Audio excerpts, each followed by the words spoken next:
Le mariage est quelque chose qu'on bâtit. Vous allez vous unir, vous allez vous construire à deux, vous allez apprendre à vivre ensemble, apprendre à vous connaître, apprendre à vous accepter. Chacun va essayer de s'adapter à l'autre. Le milieu, là où vous allez vraiment vous rencontrer, c'est ça, faire les compromis. Chacun quitte sur le point là où il est. C'est très important. Et moi, aujourd'hui, là, c'est que tout conseil que je peux donner à n'importe quelle personne qui veut se lancer dans le mariage, c'est de se former d'abord avant de partir. Parce que ça évitera, si tu te formes en ce moment sur la vie de couple, si tu veux vraiment, comme tu l'as dit, tu as un cœur, tu l'estimes et j'estime aussi, je l'espère bien aussi, tu vois. Donc, et tu veux mourir avec un cœur et une famille, oui, si tu veux ça, franchement, il faut te former. Il a fallu te former pour ça. Et là, ce n'est qu'une histoire de machine. T'imagines? Cette machine aujourd'hui, d'un moment à l'autre, tu peux abandonner et tu vas devenir encore autre chose peut-être demain. Tu vois? Mais imagine maintenant ce qui concerne ta propre vie de famille, ton avenir, parce que l'avenir d'une personne, c'est vraiment son foyer. Imagine la femme que tu vas rencontrer. Non seulement tu es censé cheminer avec elle. C'est pas grave, peu importe ce que tu as, mais quand même tu t'es formé pour conduire une machine. Personne n'est né et qu'elle découvre comme ça qu'elle peut conduire une machine. Tu as appris, tu vois. Et la femme que tu es censé rencontrer, c'est une femme qui est censée partager toute ta vie. Exactement, c'est ton bras droit, tu vois. Tu cherches aujourd'hui une bonne femme. Ça, c'est le rêve de tout homme qui veut se marier.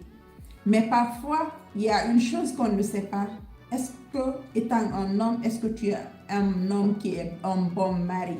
Là, tu ne le sais pas. Tu l'estimes, mais tu ne le sais pas parce que tu ne sais pas réellement les réalités qui t'attendent. Personne ne peut s'apprêter face à quelque chose qu'elle ignore. C'est comme les femmes aussi qui se prient le bon Dieu tous les jours. Oh mon Dieu, donne-moi un bon mari, ceci, cela. Oui, elles prient Dieu de leur donner un bon mari. Mais est-ce qu'elles-mêmes, elles sont des bonnes épouses? Là, elles n'y pensent jamais. Elles estiment être une bonne épouse. Mais pour la plupart du temps, quand elles rentrent, c'est tout à fait l'inverse. Tu vois? Donc, c'est ce qui fait qu'il est très important de s'apprêter. On ne peut pas s'apprêter pour quelque chose qu'on ignore.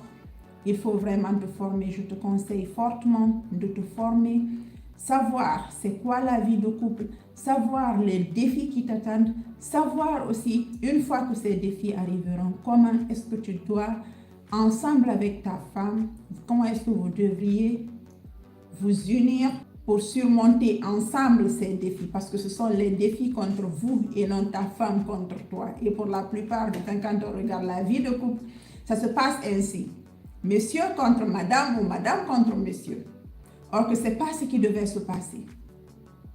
Face à un challenge, parce que tout couple sera éprouvé, face aux défis de la vie, même si c'est l'un des conjoints qui est la cause de ce défi, mais que les deux s'unissent ensemble et qu'ils affrontent ce défi ensemble. Tu es trop jaloux. Bon, la jalousie, normalement, c'est quelque chose de bien. Même hier, j'en ai en parlé. Si tu es quelqu'un de bien, tu aimes ta femme, c'est normal que tu sois jaloux. Sauf qu'il ne faut pas être un jaloux excessif. C'est là l'erreur. C'est ce qui ne se fait pas. Tout ce qui est dosé est bon. Ta femme aussi sera jalouse. Personne ne veut partager la personne qu'on aime avec une autre. C'est tout à fait normal, c'est tout à fait logique. Mais ce n'est pas vraiment à l'excès. Parce que tout ce qui est trop est mauvais. Donc, si tu t'imagines déjà être à l'excès, ce qui veut dire que tu as une manque de confiance en soi.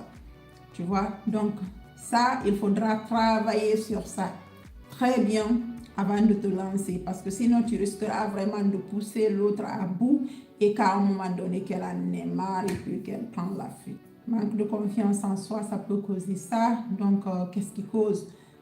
Qu'est-ce qu'on peut faire pour augmenter sa confiance en soi?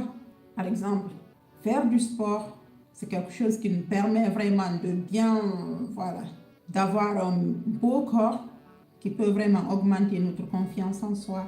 Prendre soin de soi, s'entretenir, améliorer sa carrière, améliorer sa situation financière.